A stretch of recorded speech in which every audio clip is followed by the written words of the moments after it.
Scorza, Executive Director of LA County's Anti-Racism, Diversity, and Inclusion Initiative, who will present this year's State of Black LA report. Thank you very much.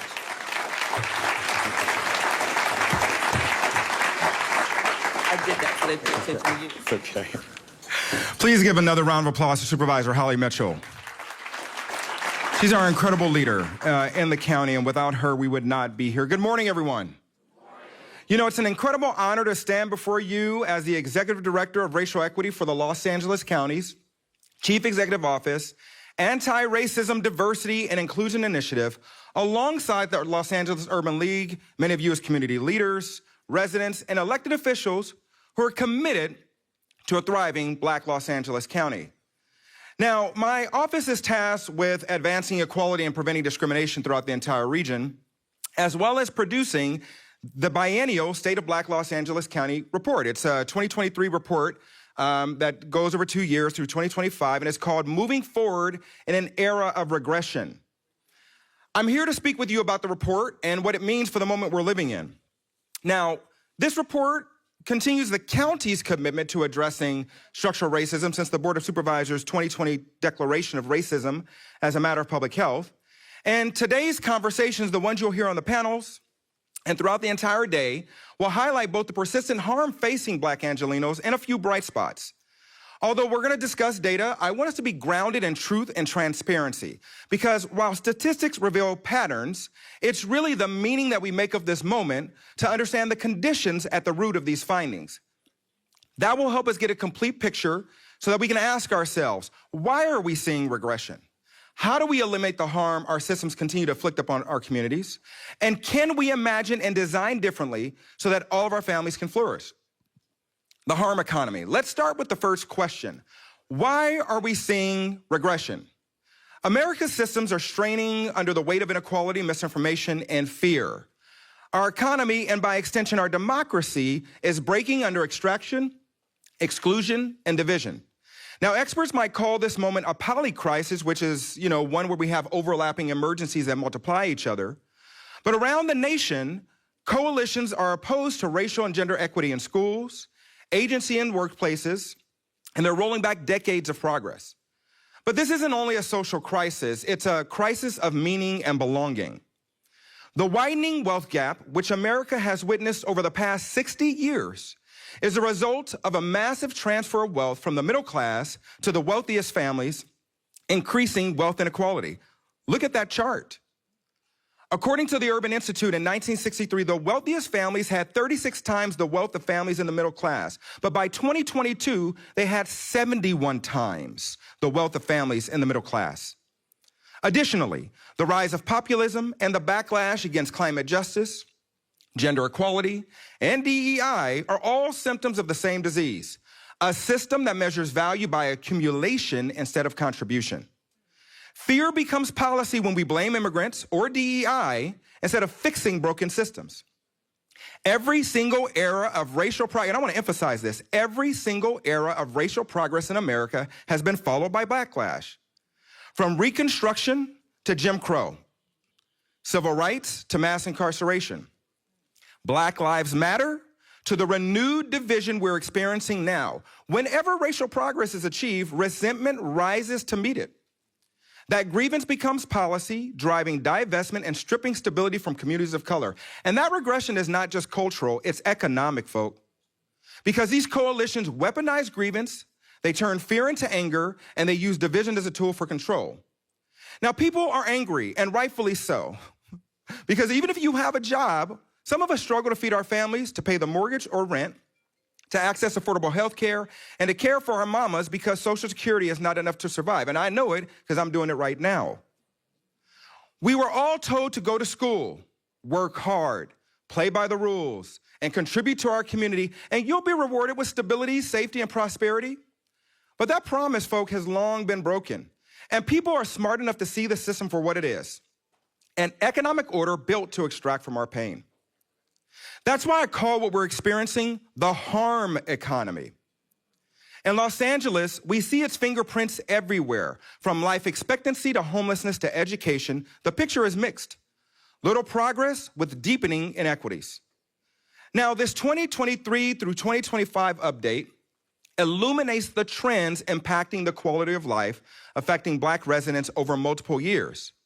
We see in the economy the Black poverty rate, measured as households living below 200% of the federal poverty level. It rose by 7.2% between years 1 and 2 of the report, a steeper increase than among white, Asian, or Latinx residents.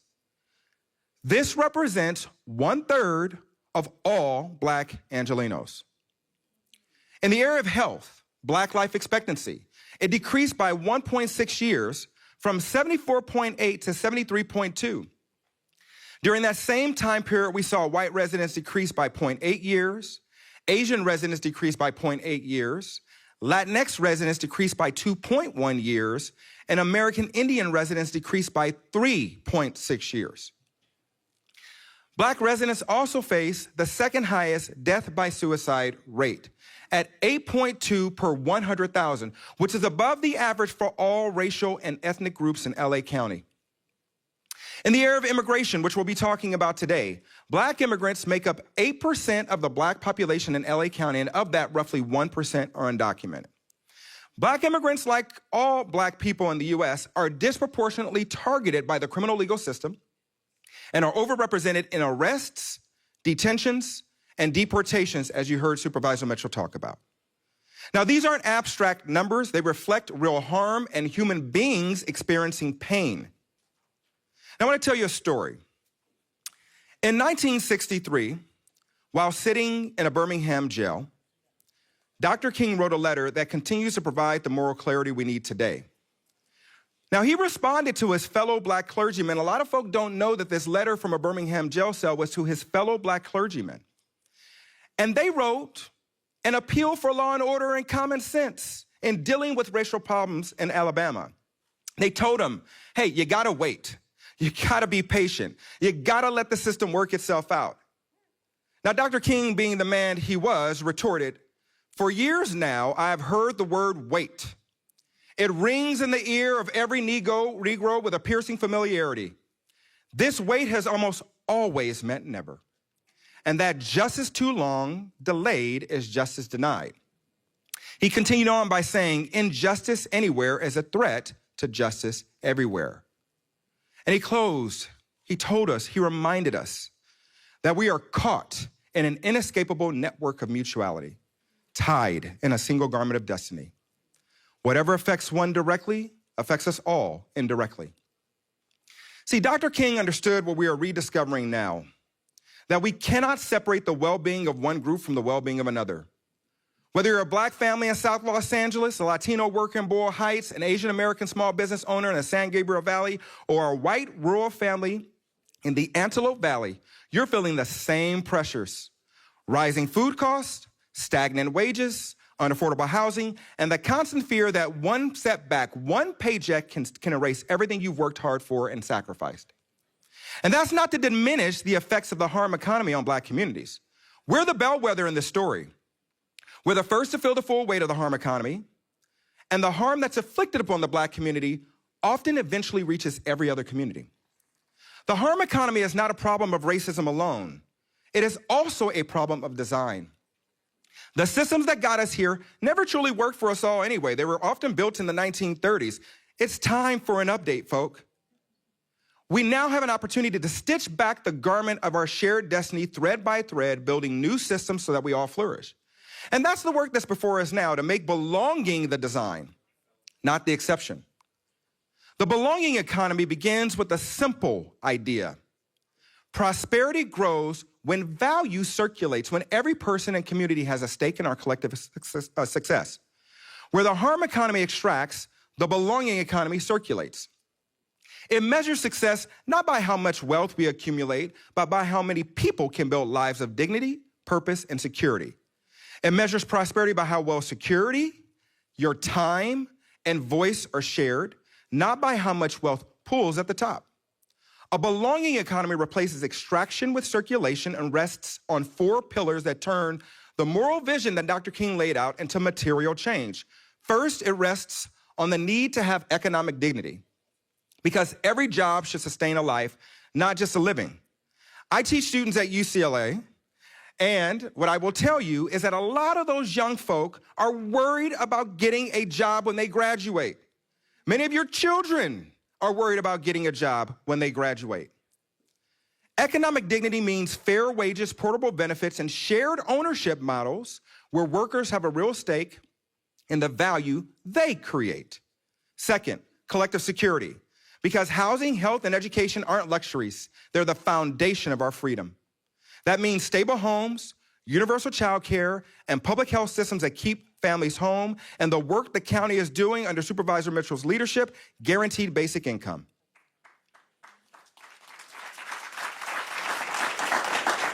The third pillar is restorative growth, because belonging requires repair. The harms of extraction didn't happen by accident, and neither will the healing.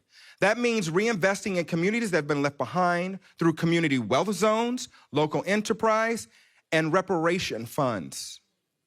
And fourth, a democratic economy, because prosperity must be governed by people, not monopolies, not technocrats, not social media companies. That means strengthening anti-monopoly rules, expanding participatory budgeting, and ensuring data and decisions serve the public good. We can see evidence of what happens when we invest in a belonging economy instead of extraction, because during the pandemic, deliberate public investment showed us what's possible. So here's one of those bright spots I was telling you about earlier. Although many of our systems and our communities were under strain, the Black high school graduation rate in Los Angeles County actually rose from 75.7 to 82.1%. And you might be asking yourself, well, why? Why did that happen? It happened because of the deliberate public investment through the American Rescue Plan Act, the CARES Act, and local educational initiatives that provided schools with the resources to keep students connected, fed, and supported. It was really simple. We put money in schools. Together,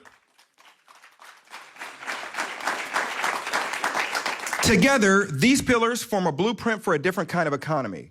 One that doesn't just measure profit, but shares prosperity. One where value flows through people, not just up from them to the top.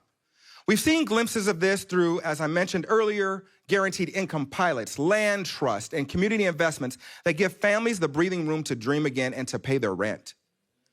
Now, look, I won't pretend that these things I'm talking about will be easy or that we're living in an easy time. Funding is drying up at the federal level. Schools are being told they can't even say the word equity. And citizens are being arrested without due process. People are scared, and rightly so. But that's the point, isn't it? The harm economy manufactures fear. It convinces people that someone else's gain must be their loss and that the anger they rightfully feel should be directed towards each other instead of where it's due. Here's the opportunity, and we can do it here in Los Angeles County. The belonging economy isn't something we wait for Washington to deliver. It's something we build together in our classrooms, our community, and in our region. Because even in challenging times, progress starts locally. As in Birmingham and the many towns where our ancestors held the line and did not back down. And where my ancestor, Jocelyn Agale Narcisse Scorza, whose emancipation papers I still hold today, made sure she stayed alive and fought so I can be here. Belonging happens when we refuse to let fear define our future. It's when we as Angelenos decide that our economy should be designed for circulation, not extraction. Public banks, reinvestments in our local parks. Hard moments don't have to be hopeless ones, because if belonging is built locally, then so is power. And that means we can act right here and right now. So I started at the top of this conversation and presenting of the report with three main questions. Why are we seeing regression? How do we eliminate the harm our systems continue to inflict upon our communities? And can we imagine and design differently so that all of our families flourish? Let's answer the questions. Why are we seeing regression? Well, the report speaks to that, right? This era of regression, this sort of racial grievance and policies that continue to extract value from our communities. How do we eliminate the harm? By creating a new system and by moving from a harm economy to a belonging economy. And can we imagine and design differently? We don't have another choice. Either we're going to do it or someone else will do it to us or for us. And I'm certain if someone else does, it won't be rooted in the principles of a belonging economy. That leads us to the conversations you're going to be hearing today, listening to those panelists, because we're joined by some of the brightest minds and most committed leaders in the county. These are thinkers, these are builders, these are doers who will help us imagine what the future state of Black Los Angeles County can be and chart a path so that health, housing, immigration, and opportunity are not battlegrounds, but instead are bridges to prosperity. So the state of Black Los Angeles County is more than a report. It's a mirror reflecting the state of us all. When Black folks rise, the county, and dare I say, the country rises with us.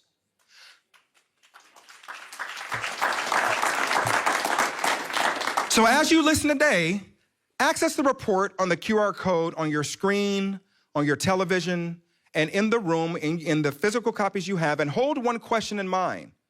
Are we building solutions inside of a system designed to create harm? Let me say that again. Are you building solutions inside of this existing system, one that is designed to create harm, or are we the architects of a new system designed for belonging? Because that answer will determine not just the state of Black Los Angeles County, but the state of us all. Thank you.